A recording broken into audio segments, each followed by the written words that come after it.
Namaste, my name is Nityanandadas and I'll be taking you through a little bit of yoga wisdom today with the topic being sincerity. So sincerity means to be genuine in my practices, activities and relationships. It's also the absence of pretense, deceit and hypocrisy. Sincerity is also the quality of being honest, true and real. A sincere person really means what they say. Most importantly, sincerity comes from the heart. A nice example of sincerity is to do something good or to help others without wanting a return. Sincerity is also the core ingredient in making spiritual advancement, as it leads to success in spiritual endeavors. We're all touched by someone who is sincere because it's heartfelt what they say and what they do. There is no sense in pretending to be sincere. Here are some ways that can help us to become more sincere in our daily life.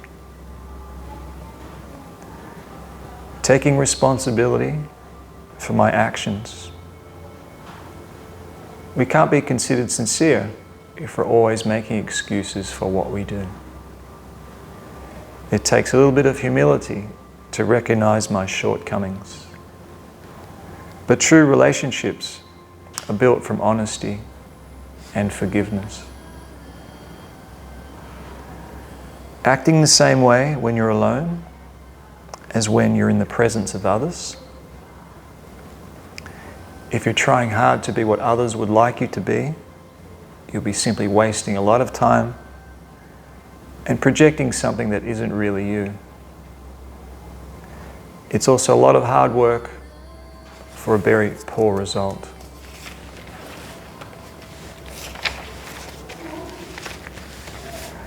When you do something kind or good for others, don't expect a reward.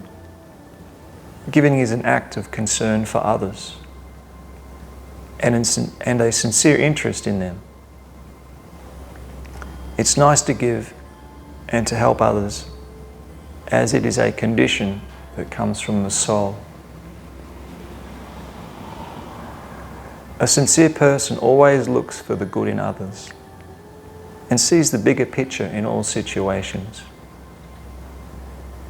It's also good to put ourselves in other people's shoes and try to understand their hardships and challenges.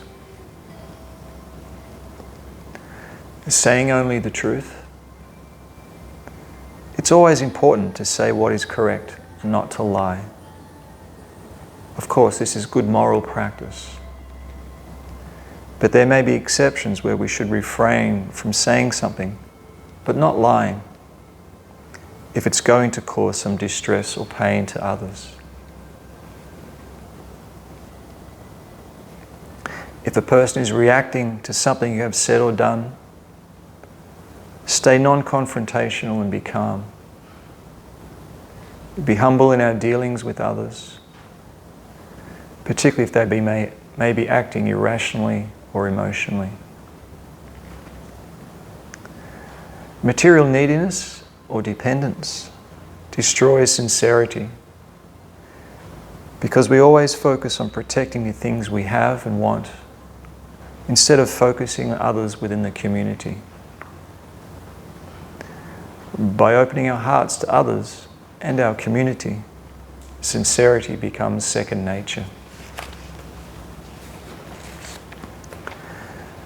Try not to fabricate or polish our responses, whether by letter or speech or email. And sugarcoating things and attempting to make everything seem perfect when it isn't removes sincerity from what we do. It takes personal courage to take a deeper look at ourselves and to see our shortcomings. The only way that we can make beneficial changes is to actually gradually develop a deep awareness of our actions and words and the effect it has on those that surround us. Thank you very much. Namaste.